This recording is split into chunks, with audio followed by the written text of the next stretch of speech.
Imagine posting a photo online. You put your phone down. 5 minutes later, you check it, no likes. 10 minutes later, you check again. 1 like. You get a small burst of relief. Then 30 minutes later, you're checking again, not because you care about the photo, because now you're waiting for something else, validation, approval, proof that people noticed you. And if you've ever felt disappointed by a post that didn't get enough likes, views, or comments, you're not alone. Because social media isn't just competing for your attention, it's competing for your self-worth. And the psychology behind that is far more powerful than most people realize. Long before smartphones existed, humans depended on social approval for survival. Thousands of years ago, being rejected by your tribe wasn't merely embarrassing, it was dangerous. Humans survived because they belonged to groups.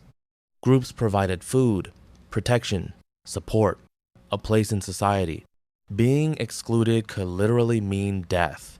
As a result, evolution built something deep into the human brain, a powerful need to be accepted, a powerful need to belong, a powerful need to feel valued by other people.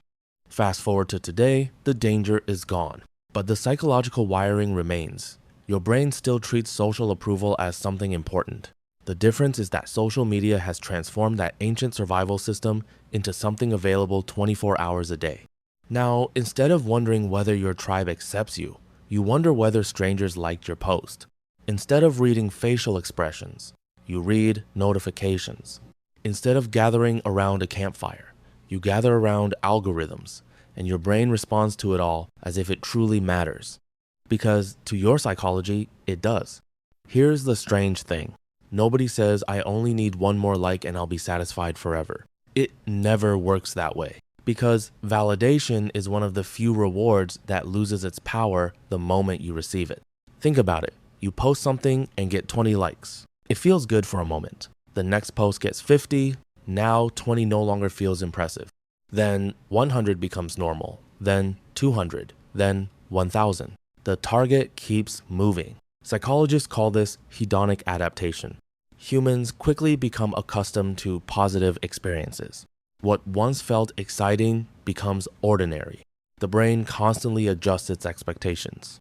This is why social media can feel like an endless treadmill. You keep running, but satisfaction stays just out of reach.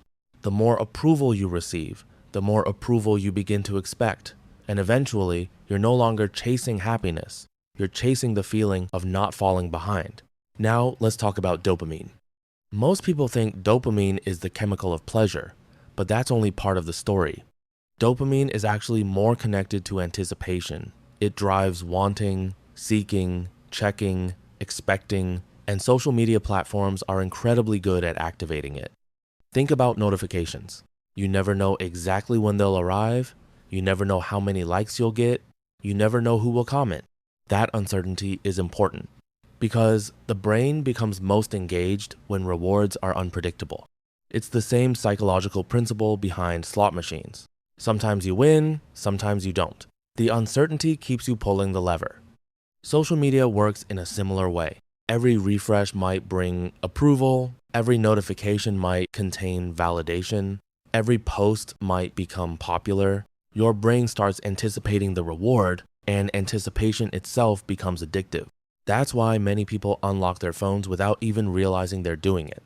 The habit isn't always conscious, it's automatic. The brain has learned that social media might deliver a social reward. So how do you escape the cycle? Not by abandoning social media completely, but by changing your relationship with it. First, separate performance from identity. A post can fail without you being a failure. A video can flop without your ideas being worthless. Second, focus on creation instead of reaction. Many people spend more time checking results than creating value. Shift your attention from metrics to meaningful work. Third, notice when you're seeking approval instead of expression. Ask yourself, am I posting because I want to share something? Or am I posting because I need people to validate me? That single question can reveal a lot. And finally, build self-worth from sources that can't be measured by algorithms. Skills, character, relationships, knowledge, growth. These things remain valuable whether they receive likes or not. The truth is that social media didn't create the need for validation. It simply discovered a vulnerability that already existed inside every human brain. We all want to belong. We all want to be seen. Validation can be given by other people, but self-worth is something you build yourself.